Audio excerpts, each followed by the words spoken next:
المدير بتاعي دخل عليا الصبح في المطبخ وهو منفعل بيقول لي الشيف طلب منك ان انت تعمل كبسه العزومه النهارده، والناس مصرين ان انت اللي تعملها. فقلت له جاهزه، نص ساعه وتعالى استلمها مني.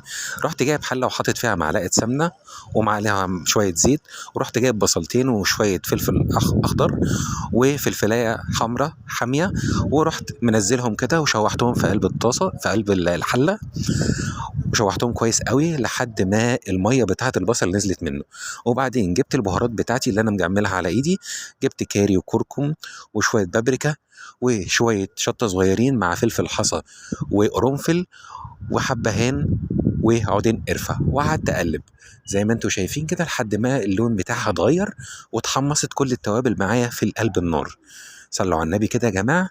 هنحط كمان معانا معلقتين صلصه صلصه طماطم، وهنبتدي نقلبها. لاحظوا يا جماعه ان انا كمان حطيت معاها ليمونه، عشان انا ما كانش عندي ليمون اسود او اللومي، فرحت حاطط ليمونه كده، قلت ايه اجود من عندي.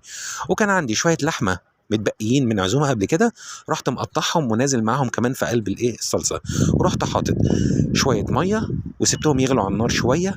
في نفس الوقت بقى وانا بعمل الكلام ده كله كنت ناقع شويه رز بسمتي عجب عشان اعمل بيهم احلى كبسه.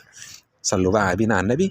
الرز ده منقوع لمدة نص ساعة في مية سخنة شوية، بعدين صفيته وبعدين نزلته على التوابل بتاعتي والحاجة بتاعتي، وسبتهم يغلوا مع بعض كده شوية 5 دقايق على نار عالية، ورحت قافل عليهم بإيه بورق القصدير زي ما انتم شايفين. وبعد تلت ساعة رحت فاتح عليهم. شايفين بقى المنظر عامل ازاي؟ صلوا على النبي بقى يا جماعة، واكتبوا لي انتوا بتتابعوني منين. شايفين يا جماعة الجمال؟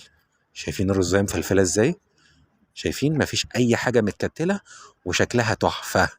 اكتبوا لي بقى تحت في الكومنتات عملتوها كده قبل كده ولا لا، وتابعوني بقى من انهي، بتتابعوني من انهي حته.